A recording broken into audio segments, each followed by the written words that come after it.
Hello students, welcome to গেটফিলিয়া। সম্বন্ধ এবং চিত্রণ বা রিলেশন অ্যান্ড ম্যাপিং চ্যাপ্টারে আজকে আমরা যে টপিকটা পড়ব সেটার নাম হলো ইনভার্স রিলেশন বা বিপরীত সম্বন্ধ। এবার সম্বন্ধ কি সে ব্যাপারটা তো আমরা আগেই জেনেছি। যদি কারোর আগের ভিডিওটা না দেখা হয়ে থাকে তাহলে চ্যানেলের প্লেলিস্টে গিয়ে ভিডিওটা দেখে নাও, আর না হলে ওপরের আই বাটনটা ক্লিক করলেও তোমরা ভিডিও পেয়ে যাবে আগেরটা। তাহলে ইনভার্স রিলেশনের ডেফিনেশনটা কি দেখে নিই। এ সেট থেকে বি সেটের উপর একটি সম্বন্ধ আর হলে এটির বিপরীত সম্বন্ধকে আর ইনভার্স দ্বারা প্রকাশ করা হয়। চলো দেখে নিই আর সম্বন্ধটা কীরকম ছিল। দেখো, আমি আগের দিন পড়িয়েছিলাম আর একটি সম্বন্ধ নিয়ে নিয়েছিলাম। সম্বন্ধটা এরূপ হয় যে R equals to X Y such that X belongs to A আর y belongs to B and y less or equals to X, এরকম একটা সম্পর্ক দেওয়া থাকতো। আর এটা আসতো কোথা থেকে? এ এবং বি দুটো সেট নিয়ে নিতাম এবং তারপর কার্টেসীয় গুণফল করতাম। তারপর এই সম্বন্ধের বিচারে আমি ঠিক করতাম যে আর সেটের অন্তর্গত কোন কোন পদগুলো আসবে। তাহলে এখানে কি প্রথম পদটাকে আমি নিতাম এক্স আর দ্বিতীয় পদটাকে ধরতাম ওয়াই হিসাবে। এবার আর ইনভার্সে পার্থক্যটা কী হলো দেখো। আর ইনভার্স ইকুয়ালস টু, দেখো এক্স ওয়াইয়ের বদলে কী হয়ে গেল ওয়াই এক্স, মানে আমরা প্রথম পদটাকে ধরবো ওয়াই হিসাবে, দ্বিতীয় পদটাকে ধরবো এক্স হিসাবে। Such that x Y belongs to R, মানে যদি এক্স ওয়াইটা আরে থাকে তাহলে আর ইনভার্সের পদগুলো কীরকম দেখতে হবে? ওয়াই এক্স হিসাবে। তাহলে একটা এক্সাম্পল দেখে নিই, তাহলে আরও বুঝতে সুবিধা হবে। আর ইকুয়ালস টু এইটা একটা সেট নিয়ে নিয়েছি। এই সেটটা যদি যে কোনো একটি সম্বন্ধ হলে আর ইনভার্সটা কীরকম দেখতে হবে দেখো, ঠিক উল্টে গেছে, অর্ডার পেয়ারটা পুরো উল্টে গেছে। মানে 1 2 ছিল, এটা 2 1 হয়ে গেছে, 1 3টা হয়ে গেছে 3 1, 2 4টা হয়ে গেছে 4 2, 2 3টা হয়ে গেছে 3 2, 3 2টা হয়ে গেছে 2 3, 4 3টা হয়ে গেছে 3 4। এবার ডোমেন বা ক্ষেত্র সম্পর্কে আমরা জেনেছি, রেঞ্জ বা পাল্লা সম্পর্কেও জানা হয়েছে। তাহলে ডোমেন অফ আরটা কী হয়? ডোমেন অফ আর হয় এই সেটে যে প্রথম পদগুলো থাকে, অর্ডার পেয়ারে যে প্রথম পদগুলো থাকে সেই প্রথম পদগুলোকে নিয়ে তৈরি সেট। তাহলে ডোমেন অফ আর এখানে কি দেখো, এখানে 1 2 3 4, 2 তো আমি দ্বিতীয়বার নিতে পারবো না, কারণ সেটে একটা পদ কিন্তু একবারই নেওয়া যায়, কোনো রিপিটেশন আমরা অ্যালাউ করি না। তাহলে ডোমেন অফ আর হয়ে গেল 1 2 3 4। আর রেঞ্জ অফ আর কি? সেকেন্ড এলিমেন্ট বা দ্বিতীয় পদগুলোকে নিয়ে তৈরি সেটটা। তাহলে এখানে 2 হলো একটা, 3 4 আর তো নেবো না, এগুলো সব রিপিট হয়ে যাচ্ছে। তাহলে রেঞ্জ অফ আর হয়ে গেল 2 3 4। তাহলে যদি বলি ডোমেন অফ আর ইনভার্সটা, ডোমেন অফ আর ইনভার্সের ক্ষেত্রে কী হবে? আর ইনভার্স সেটের অন্তর্গত যে সমস্ত অর্ডার পেয়ারগুলো রয়েছে প্রত্যেকটার প্রথম এলিমেন্টগুলোকে নিয়ে তৈরি সেট। তাহলে এক্ষেত্রে প্রথম এলিমেন্ট দেখি 2 3 4, 3 তো হয়ে গেছে, আর রিপিট করবে না, আর কোনোটাই রিপিট করবে না, তার 2 3 4। এবার রেঞ্জটা যদি হয় তাহলে সেকেন্ড এলিমেন্ট বা দ্বিতীয় পদগুলোকে নিয়ে। তাহলে দেখি এটা হলো 1 2 3 4, তাহলে 1 2 3 4। এবার ভালো করে মিলিয়ে দেখো, ডোমেন অফ আর ইনভার্স যেটা হচ্ছে সেটা কিন্তু range of R, domain of R ইনভার্সটা হচ্ছে রেঞ্জ অফ আর, আর রেঞ্জ অফ আর ইনভার্সটা হচ্ছে কি? Domain of R. এই 1 2 3 4টা দেখো ডোমেন অফ আর ছিল। এখান থেকে তাহলে আমরা একটা সূত্র পেয়ে গেলাম যে domain of R equals to range of R inverse, বা আর এর ক্ষেত্রে ইকুয়ালস টু আর ইনভার্সের পাল্লা, আর range of R equals to domain of R inverse, মানে আর এর পাল্লা ইকুয়ালস টু আর ইনভার্সের ক্ষেত্র। এবার একটা এক্সাম্পল দেখে নিই। এ ইকুয়ালস টু এই সেট থেকে বি আর একটা সেটের সংজ্ঞাত আর সম্বন্ধ হয়। সম্বন্ধটা কীরকম হয়? X Y belongs to R implies x greater than y, মানে তোমাকে যে সম্বন্ধটা দিয়ে দিয়েছে সেখানে কি প্রত্যেকটা এক্স হলে ওয়াইয়ের থেকে বড়, কোনো ইকুয়ালস টুর কেস নেই, কিন্তু এক্সটা ওয়াইয়ের থেকে বড়ই হতে হবে। তাহলে তোমাকে বলেছে আর এবং আর ইনভার্স নির্ণয় করো এবং উভয়েরই ক্ষেত্র এবং পাল্লা কত সেটাও বের করতে বলেছে। এবার দুটো সেট যদি দেওয়া থাকে তাহলে রিলেশন বের করার আগে আমরা আগে কি করব? রিলেশন বের করার আগে আমরা কার্টেসীয় গুণফলটা করে ফেলবো।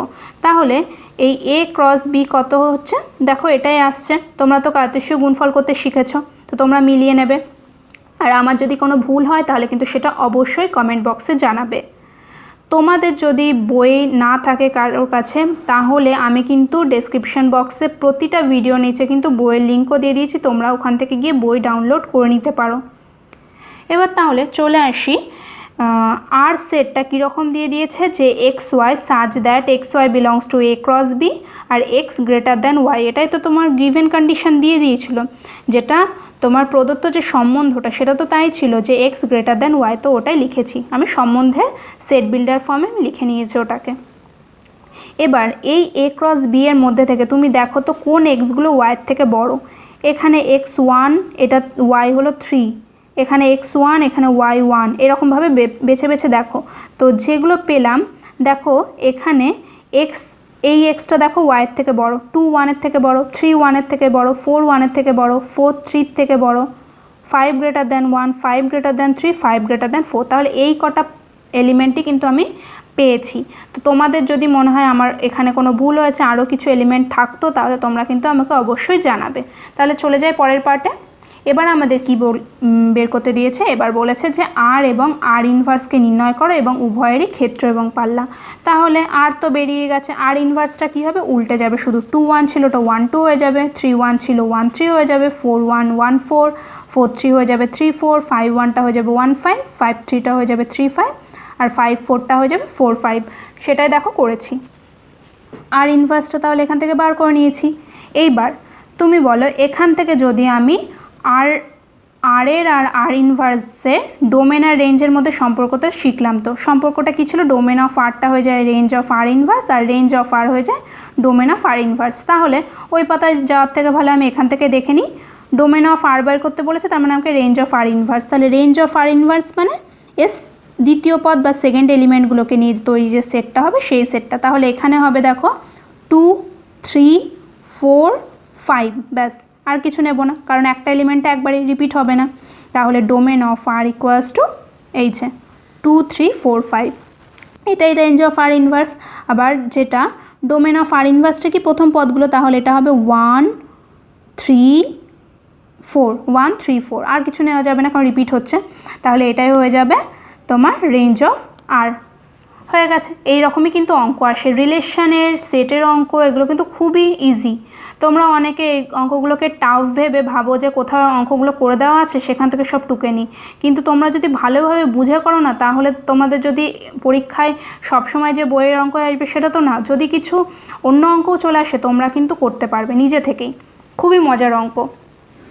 এরপর যেটা আছে এক্সাম্পল 2তে দেখো, এন সেটের ওপর আর সম্বন্ধ নিম্নরূপে সংগত। এন সেটটা কি তোমরা জানো, স্বাভাবিক সংখ্যা সেট। স্বাভাবিক সংখ্যা সম্পর্কে কিন্তু আমি একদম সেটের যেটা প্রথম ভিডিও সেখানে কিন্তু খুব ভালোভাবে সংখ্যা তত্ত্বটা বুঝিয়েছিলাম, তোমরা কিন্তু অবশ্যই ওটা দেখে নেবে, না হলে কিন্তু এই সম্বন্ধ, চিত্রণ, তারপরে সেট তত্ত্ব, এরপরে সম্ভাবনা আসবে, এই সমস্তগুলো পড়তে কিন্তু তোমাদের খুবই অসুবিধা হবে, ঠিক আছে। তাহলে সম্বন্ধটা কি দিয়ে দিয়েছে, X Y belongs to R implies 2x + y = 10 for all X Y belongs to N. R এবং আর ইনভার্সটা নির্ণয় করতে দিয়েছে। এবার প্রদত্ত সম্বন্ধটাকে আমি একটু সুন্দরভাবে সেট বিল্ডার ফর্মে লিখে নিলাম। R = xy such that x Y belongs to n × n, মানে একটাই তো সেট দিয়েছে, ওই যে আমরা শিখেছিলাম সেটের ওপর সম্বন্ধ, ওই রকম একটাই সেট দিয়ে দিলে কি ওটা n × n। তাহলে x Y belongs to n × n such that কীরকম, সম্বন্ধটা আমাকে দিয়ে দিয়েছে 2x + y = 10, তাহলে সেটাই লিখে নিয়েছি। এবার আমাকে গিভেন কি দেওয়া আছে বা প্রদত্ত দেওয়া আছে 2x + y = 10, তাহলে ওয়াইটাকে আমি x দিয়ে লিখে দিই, y = 10 - 2x। এবার এন সেটের ওপর সম্বন্ধটা বলেছে, এবার এন সেটটা শুরু হয় কোথা থেকে, স্বাভাবিক সংখ্যা তো শুরু হয় 1 থেকে, ঠিক আছে, সমস্ত ধনাত্মক পূর্ণ সংখ্যাগুলো শূন্য থাকে না। তাহলে এক্সের মান আমি প্রথমে 1 নিলাম, তাহলে x = 1 হলে y = 8, এটা n এর মধ্যে আছে, বিলংস টু n। x = 2 হলে y = 6, এটাও বিলংস টু n। x = 3 হলে y = 4, belongs to n। x = 4 হলে y = 2, এটাও বিলংস টু n। কিন্তু যখনই x = 5 হয়ে যাচ্ছে তখন দেখো y = 0, does not belong to n, কারণ 0 কিন্তু n এর মধ্যে থাকে না। তাহলে আমার যে আরটা তৈরি হলো, আরটা কি হয়ে গেল দেখো 18, কারণ এক্স ওয়াই হিসাবে তো লিখবো, আর তো লেখা হয় এক্স ওয়াই হিসাবে, আর ইনভার্স লেখা হয় ওয়াই এক্স হিসাবে। তাহলে আর হলো 18 একটা অর্ডার পেয়ারে, 2 6 একটা অর্ডার পেয়ারে চলে আসলো, 3 4 একটা অর্ডার পেয়ারে চলে আসলো, 4 2 একটা অর্ডার পেয়ারে চলে আসলো। এখান থেকে তাহলে আর ইনভার্সটা কী হয়ে যাবে, আর ইনভার্সটা হয়ে যাবে পুরো উল্টে লিখবো কীরকম, 1 8 জায়গায় 8 1, 2 6 হয়ে যাবে 6 2, 3 4 হয়ে যাবে 4 3, আর 4 2 হয়ে যাবে 2 4। এবার ডোমেন অফ আরটা কী হয়ে যাবে, ডোমেন অফ আর মানে ফার্স্ট এলিমেন্টগুলোকে নিয়ে তৈরি সেট, তাহলে এখানে হলো 1 2 3 4, আর রেঞ্জ অফ আরটা হয়ে যাচ্ছে, রেঞ্জ অফ আরটা হয়ে যাবে সেকেন্ড এলিমেন্টগুলোকে নিয়ে তৈরি পদ, মানে 8 6 4 2, তাহলে 8 6 4 2। এবার তো তোমরা জানো domain of R equals to range of R inverse, আর domain of R inverse equals to range of R, ওই রিলেশন অ্যাপ্লাই করে আমি এটা করে দিলাম। এই অঙ্কগুলো কিন্তু এক্সামের জন্য খুবই ইম্পর্টেন্ট, আমি যে অঙ্কগুলো করে দিচ্ছি তোমরা কিন্তু সাথে সাথেই খাতায় টুকে নেবে, তাহলে কিন্তু তোমাদের বুঝতে কোনো রকম অসুবিধা হবে না। এরপর চলে আসি তারপরের এক্সাম্পলে। দেখো এক্সাম্পলটা আছে আর ইকুয়ালস টু, এর পদগুলো কীরকম, a, 1/a such that 0 less than a less than 5 এবং a একটি অখণ্ড সংখ্যা। আর সম্বন্ধটাকে তাহলে আমি এইভাবে তৈরি করতে হবে আরগুলোকে। এখানে আর এর ক্ষেত্র এবং পাল্লা নির্ণয় করো, আর ইনভার্স নির্ণয় করো এবং তার ক্ষেত্র এবং পাল্লা নির্ণয় করো, মানে আর ইনভার্সেরও ক্ষেত্র পাল্লা নির্ণয় করতে হবে, আর এরও ক্ষেত্র পাল্লা নির্ণয় করতে হবে। তাহলে তার আগে তো আমার দরকার আরটাকে সাজিয়ে নেওয়া, তাহলে চলো দেখি সাজাবো। তার আগে আমাকে একটু মনে করে বলো তো, তোমাদের মনে আছে নাকি দেখি অখণ্ড সংখ্যাটা কী কী ছিল, তো তোমরা ভাবো। স্বাভাবিক সংখ্যা, অখণ্ড সংখ্যা, পূর্ণ সংখ্যা এই সম্পর্কে কিন্তু আমি একদম সেটের যেটা প্রথম ভিডিও, সেটের দেখবে পার্ট 1 যেটা, সেখানে কিন্তু সম্পূর্ণটা খুব ভালো করে বুঝিয়েছিলাম, পুরো ভেঙে ভেঙে ডায়াগ্রামের সাহায্যে বোঝানো হয়েছিল, তোমরা কিন্তু ওই ভিডিওটা অবশ্যই দেখে নেবে। এবার অখণ্ড সংখ্যায় কি হয়, অখণ্ড সংখ্যায় স্বাভাবিক সংখ্যার সমস্ত সংখ্যা তো থাকেই, কিন্তু স্বাভাবিক সংখ্যাতে কি শূন্যটা থাকে না, অখণ্ড সংখ্যা শুধু শূন্যকে নেয়, মানে শূন্য, তারপরে 1 2 থেকে সমস্ত ধনাত্মক পূর্ণ সংখ্যা, মানে 0 ইনক্লুড করে পুরো পজিটিভ ইন্টিজার যেগুলো রয়েছে সেগুলো সমস্ত কিছুকে নিয়ে নিতে পারে। তাহলে a এর মান, ওখানে রেঞ্জটা দেখো, মনে করো দেওয়া ছিল 0 less than a less than 5, মানে 0 থেকে বড় হবে, 5 থেকে ছোট হবে। তাহলে এখানে 0 থেকে বড় হলে কত, 1 2 3 4, 5 থেকে ছোট বলে দিয়েছে, তাহলে এর মান হতে পারে 1 2 3 4। তাহলে আর সেটটা হয়ে যাবে, দেখো a, 1/a আকারে বলেছিল, তাহলে 1, 1/1 মানে কি 1ই হচ্ছে, 2, 1/2, 3, 1/3, 4, 1/4। তাহলে আর তো পেয়েই গেলাম, তাহলে আর ইনভার্স তো উল্টো করে লিখলেই হয়ে যাবে। দেখো আর ইনভার্সটা আমি লিখে দিয়েছি, এখানে লিখেছি 1 1, এটা হাফ, তারপর 2, এটা 1/3, তারপর 3, এটা হলো 1 4, এটা 4, বুঝেইছ। এবার আর এর ক্ষেত্রটা কি, ফার্স্ট এলিমেন্টগুলোকে নিয়ে তৈরি সেটটা, তাহলে এটা হবে 1 2 3 4, এটা হয়ে গেল, আর পাল্লাটা হয়ে গেল হলো সেকেন্ড এলিমেন্ট বা সেকেন্ড পদগুলোকে নিয়ে তৈরি সেট, তাহলে এটা হয়ে গেল 1 হাফ, 1/3, 1/4, তাহলে এটা হয়ে গেছে। এবার domain of R equals to range of R inverse, আর range of R equals to domain of R inverse. তাহলে দেখো এখান থেকে লেখা আছে domain of R inverse equals to range of R, দিয়ে আমি লিখে দিয়েছি, আর আর ইনভার্সের পাল্লা বা range of R inverse equals to domain of R, যেটা লেখা হয়ে গেছে। অঙ্কগুলো কিন্তু খুব ইজি, তোমরা নিজেরাই করতে পারবে। এরপরের এক্সাম্পলটা দেখো, example 4, R equals to x - 5 2x - 7, এই রকম পদগুলো দেখতে হবে অর্ডার পেয়ারের মধ্যে এইরকম, মানে x - 5, 2x - 7, যেখানে x হলো 10-এর কম একটি ধনাত্মক বিজোড় সংখ্যা, 10-এর কম একটি ধনাত্মক বিজোড় সংখ্যা। এখানে একটা জিনিস মিসিং যেটা আছে সেটা হলো x বিলংস টু z ধরে নাও, x বিলংস টু যেটা পূর্ণ সংখ্যা সেট বা ইন্টিজার যেটা, ঠিক আছে। তাহলে এখানে 10-এর কম ধনাত্মক বিজোড় সংখ্যা তুমি বলো কি কি হতে পারে, x এর মানগুলি হতে পারে 10-এর কম বিজোড় সংখ্যা 1, আবার ধনাত্মক, তাহলে 1 3 5 7 9, এটা হয়ে গেল, এগুলো হলো 10-এর কম ধনাত্মক বিজোড় সংখ্যা।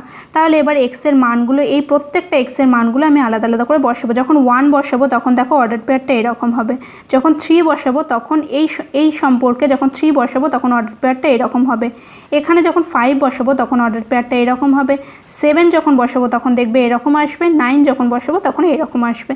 তাহলে আমি আরটা পেয়ে গেলাম। এবার আর পেয়ে গেলে আর ইনভার্স বের করা তো আর কোনো অসুবিধাই নেই, তোমরা জানো এক্স ওয়াইটা কী হয়ে যাবে, ওয়াই এক্স হিসাবে অল্টার হয়ে যাবে। তাহলে আর এর ক্ষেত্রগুলো কি হবে, আর এর ক্ষেত্র বা ডোমেন অফ আর এটা হলো ফার্স্ট এলিমেন্টগুলোকে নিয়ে তৈরি সেট। তাহলে এখানে -4 -2 এটা 0 2 4, তাহলে এটা হয়ে গেল, এটাই হলো রেঞ্জ অফ আর ইনভার্স। আর রেঞ্জ অফ আরটা কী হয়ে যাবে, সেকেন্ড এলিমেন্টগুলোকে নিয়ে তৈরি সেট। তাহলে -5 -1 3 7 11, তাহলে এটাই হলো ডোমেন অফ আর ইনভার্স। তাহলে আজকের ভিডিওটা এই পর্যন্তই। পরের ভিডিওটাতে আমরা চিত্রণ সম্পর্কে জানব। তোমাদের যদি ভিডিওটা ভালো লেগে থাকে তাহলে প্লিজ আমার ভিডিওটাকে লাইক করো, আর চ্যানেলে যদি নতুন হয়ে থাকো তাহলে চ্যানেলটিকে সাবস্ক্রাইব করো আর বন্ধুদের সাথে শেয়ার করো। তাহলে দেখা হচ্ছে আগামী ভিডিওতে।